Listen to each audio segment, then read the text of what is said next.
Senhores telespectadores, hoje viemos a Évora. Como vê, estamos diante do templo romano, um templo a que se chama Templo de Diana. Ele não tem nada a ver com Diana, mas Diana é um nome simpático. Houve um frade que se lembrou que o templo seria da Diana, a divindade caçadora dos romanos. Não há nada disso, mas enfim, é um templo romano que marcava o centro da cidade romana. Évora já foi uma importante cidade romana. Chamavam-lhe até Évora Cerealis, porque era o centro de uma região muito rica em cereais. Depois foi uma importante cidade visigótica, era sede de uma diocese. Depois vieram os mouros e era o centro também de um reino mouro importante. Depois foi conquistada no tempo de Dom Afonso Henriques pelo tal Geraldo Sem Pavor e passou a ser uma cidade cristã e não voltou a cair nas mãos dos mouros. Mais tarde, Évora, no século XVI, era a cidade real, era a cidade onde estava a corte. Pode-se dizer, de certo modo, Portugal teve três capitais, que é Coimbra, a capital afonsina, serviu de capital até ao Dom Afonso III, claro. Depois é Évora, a capital manuelina, ainda hoje está cheia de vestígios dessa época gloriosa. E, finalmente, Lisboa, a capital da rotina, a capital dos funcionários, das burocracias, dos serviços públicos, e é a nossa capital hoje. Nenhuma das cidades portuguesas tem um centro histórico tão bem conservado, tão rico de monumentos, tão precioso como a cidade de Évora. Bom, e a gente fica a pensar, mas então os bárbaros, os vândalos, os destruidores das coisas não passaram por aqui? Passaram por aqui exatamente como passaram por todo o país. Simplesmente Évora foi capaz de se resgatar uma série de edilidades e de instituições que têm preservado religiosamente o património de Évora.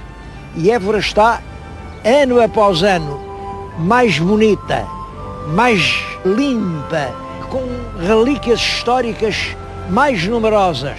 Évora é um tesouro. Há tanta coisa para ver em Évora que eu tive que escolher e hoje vamos visitar uma instituição. Aliás, vê-se daqui, vê-se dali, atrás do templo vêm umas torres. Aquilo é de um palácio, foi o palácio dos governadores visigodos, certamente dos mouros, foi também paço dos reis de Portugal e depois foi a regência dos alcaides-mores, chamavam-no o Palácio do Conde de Basto. O Palácio do Conde de Basto foi depois comprado e hoje pertence a uma fundação, a Fundação Eugênio de Almeida. Vale a pena entrar no palácio, ver as suas salas, ver o que é a fundação, e é essa história que eu vim hoje a Évora para contar. A Fundação Eugênio de Almeida foi oficialmente fundada em 1963. De então para cá tem feito um trabalho extraordinário de recuperação do património monumental da cidade de Évora. Estão aqui a ver, em frente fica um edifício com a biblioteca, era um edifício que estava quase arruinado, foi inteiramente reconstruído, e agora mesmo este palácio que é o centro, é o coração de pedra da cidade, este palácio, em 1963 estava caído numa triste ruína. Estava ocupado por vários serviços, até havia um teatrozito popular, enfim, isto era tudo uma coisa sórdida. Há fotografias que mostram bem isso.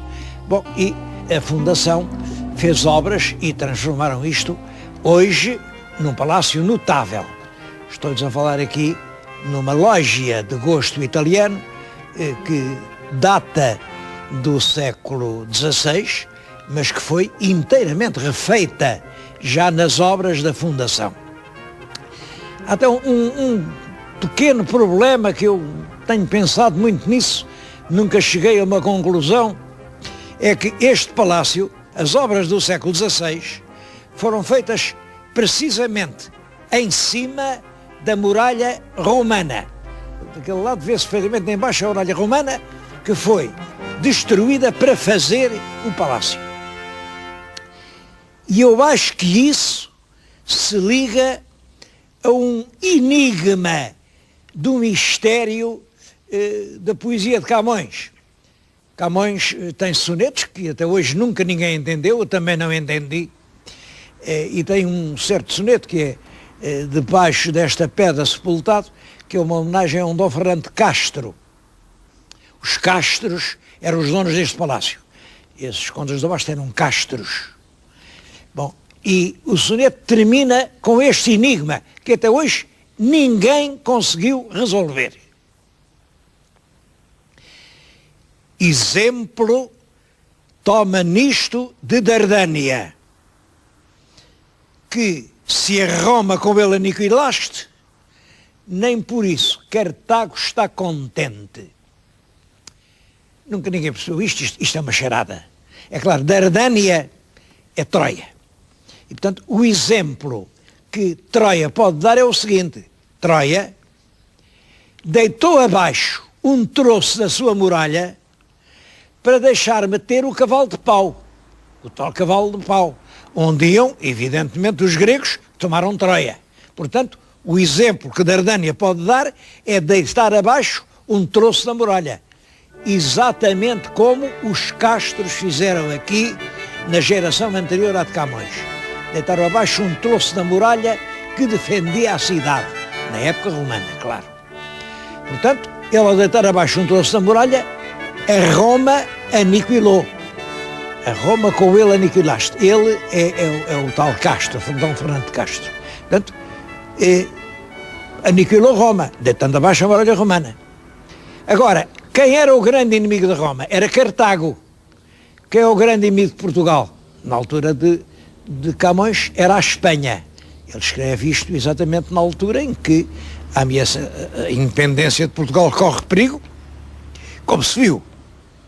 E portanto ele diz, isto é uma censura, deitaram abaixo um bocado da muralha que protegia Évora, numa altura em que há a ameaça de uma agressão espanhola, quer dizer, Cartago será o inimigo de Portugal, porque Cartago não está contente, apesar daqui se ter deitado abaixo Roma, a muralha romana.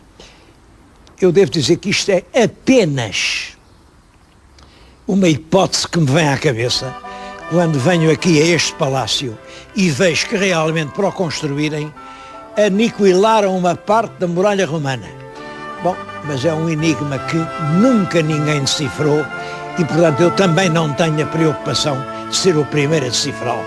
Olhem, é uma pista, cada um pense como entender. Mas eu vou entrar no palácio e vou-lhes contar qual é a origem desta fortuna que está na base da Fundação Eugênio de Almeida.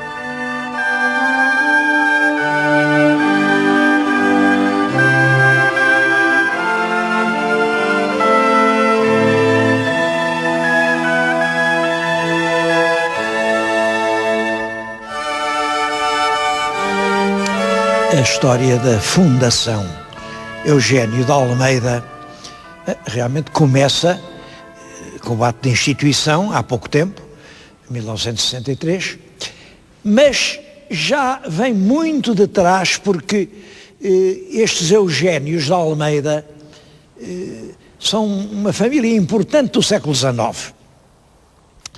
O senhor telespectador, que é de Lisboa, ainda se lembra daquele parque que havia ali em São Sebastião da Pedreira. Ainda hoje lá está a entrada, uma entrada muito bonita, e lá dentro havia uma série de edifícios assim, neogóticos, assim a parecer de pastiche gótico. Bom, isso era o parque do primeiro Eugênio de Almeida. Chamava-se José Maria Eugênio de Almeida. Está aqui representado atrás de mim. Este é que é o grande construtor da riqueza da família. É um homem que nasce em 1811 Ele nunca se meteu muito na política, mais dado aos negócios, à administração de bens, mas é realmente um homem com uma grande visão. Ele percebeu que Lisboa ia crescer.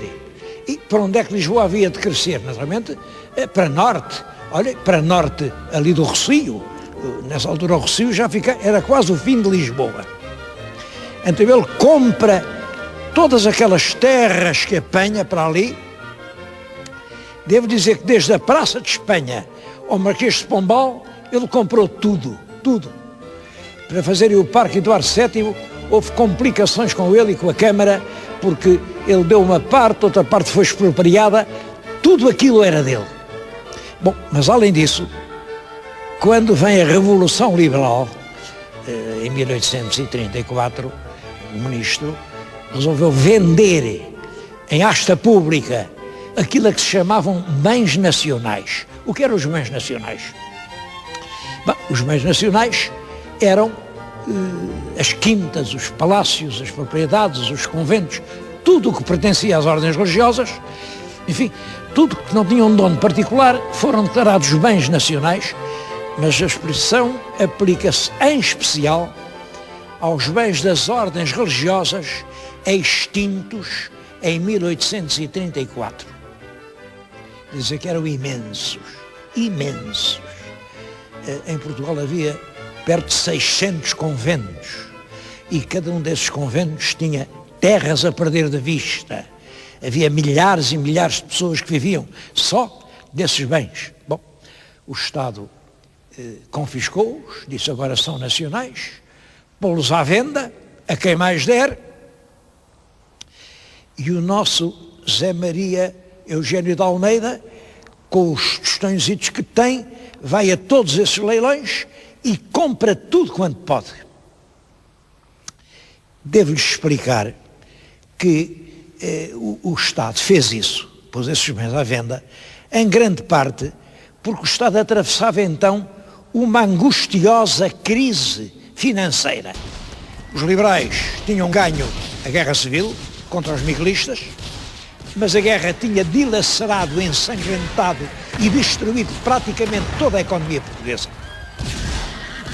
Aliás, economia que já pouco valia, porque a guerra começa em 1832, acaba em 34, mas 10 anos antes de começar a guerra, tinha-se dado uma coisa que para a economia portuguesa foi calamitosa. Foi a separação do Brasil. O Brasil, que até aí era uma parte do Reino Unido de Portugal, e antes de ser uma parte do Reino Unido tinha sido uma colónia, era o nosso espaço económico, eram os pulmões que nos permitiam respirar. O Brasil foi, até 1822, a base da economia portuguesa. Quando em 1822 se tornou independente, aqui houve um pânico. Agora de que é que nós vamos viver, meu Deus, sem Brasil? Devo dizer que é essa conjuntura aflitiva que provoca em grande parte a queda do regime absolutista. A Revolução Liberal de 1820 é em grande parte para reconduzir o Brasil à sua antiga situação colonial, o que era completamente impossível, claro está. Mas, enfim, como isso não acontece, então o governo resolve vender tudo quanto era dos conventos. Dizem que a terça parte do país pertencia aos conventos. Simplesmente, vender bens implica que haja quem os compre. E nessa altura, em Portugal, pouca gente tinha dinheiro. Não havia pessoas que tivessem dinheiro para comprar. O ministro que decreta a venda dos bens tem um projeto e diz: vamos assim conseguir vender em pequenas frações as grandes herdades do Alentejo e vamos criar uma classe nova, uma classe de pequenos agricultores, uma classe média rural. Bom, era um belo projeto. A criação de uma classe média baseada na agricultura teria podido mudar a rota política do nosso país. Mas isso não aconteceu, porque quem tinha dinheiro eram muito poucos, Devo dizer que ao fim de um ano destas públicas só tinham aparecido 600 compradores, que eram as pessoas com muito dinheiro. Pior, como o Estado estava em grandes aflições, tinha feito uns empréstimos e, portanto, papéis de crédito, tinha entregue às pessoas que emprestaram dinheiro ao Estado, tinha entregue papéis de crédito. Esses papéis de crédito eram obrigações que o Estado se comprometia a pagar. Ora bem, a grande maioria dos bens comprados na asta pública foram comprados com papéis em que o Estado é que era o obrigado a pagar. Reparem, desta maneira, de facto, a venda dos bens nacionais acabou por não dar nada ao Estado, porque quem os pagou teve que ser o próprio Estado com os seus papéis de crédito. Seja como for, este José Maria Eugênio de Almeida lança-se corajosamente nessa compra, adquire em muitos pontos do país, mas sobretudo aqui no Alentejo, aqui em Évora, compra tudo quando vai à praça, compra palácios, compra conventos, compra herdades, compra. Bom, e quando morre é um homem riquíssimo, é uma das grandes riquezas do país. Ele fez um bom uso desse dinheiro, porque tinha tanto dinheiro que a certa altura foi nomeado provedor da Casa Pia de Lisboa. E quem conhece a história da Casa Pia sabe que a história da Casa Pia não tem só páginas tristes, também tem imensos elementos nobres que hoje ninguém recorda. Por primeiro é a própria criação pelo Pinamanique, e o segundo grande momento é a reforma dos estatutos, da disciplina interna, das matérias ensinadas, feita por este José Maria Eugênio de Almeida. Teve tanto prestígio que o filho, Carlos Maria Eugênio de Almeida, ainda é provedor da Casa Pia e continua a obra do pai de comprar tudo quando se vende. Ele agora já é rico, tem muito dinheiro, e compra tudo quando aparece à venda. Tudo, terras, sobretudo bens nacionais como a praça. Esse tem um filho, também se chama como o avô, Zé Maria Eugênio de Almeida, e que também continua a comprar. É tão rico que o rei Dom Carlos, em 1902, já lhe deu uma distinção que todos os homens ricos apreciavam muito. Imaginem que o fez Conde de Vilalba. Isso foi o primeiro Conde de Vilalba. Depois, esse Zé Maria Eugênio de Almeida também tem um filho, que é o Vasco Maria Eugênio de Almeida, que é o segundo Conde de Vilalba, e que veio a ser o fundador desta fundação, a que ele não chama nem Zé Maria, nem Carlos Maria, nem Vasco Maria. Chama Eugênio de Almeida, que é o nome de toda a família. É com essa fortuna, acumulada desde o advento do liberalismo e baseada sobretudo na compra de bens nacionais, que se vem a fundar a Fundação Eugênio de Almeida, em que eu agora lhe estou a falar.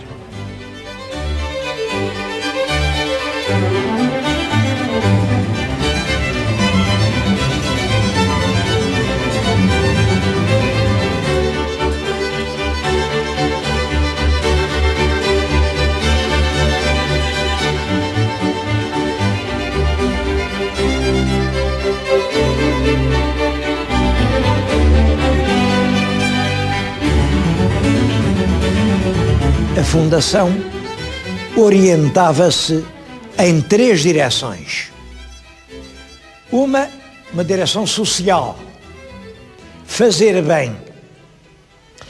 Aqui na região de Évora há realmente miséria, há gente muito pobre, há sofrimento. Bom, e a Fundação pretendia sarar essas dores, ajudar as famílias miseráveis.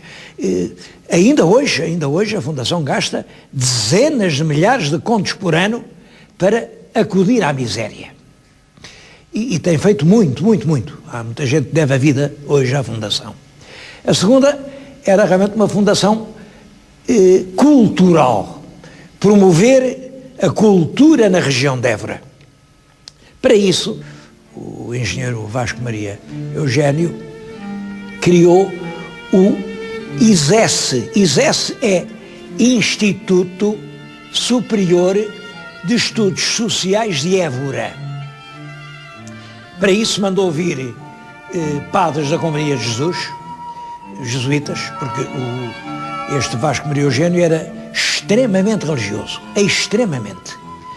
No fundo, a fundação é criada sob a égide do arcebispo de Évora.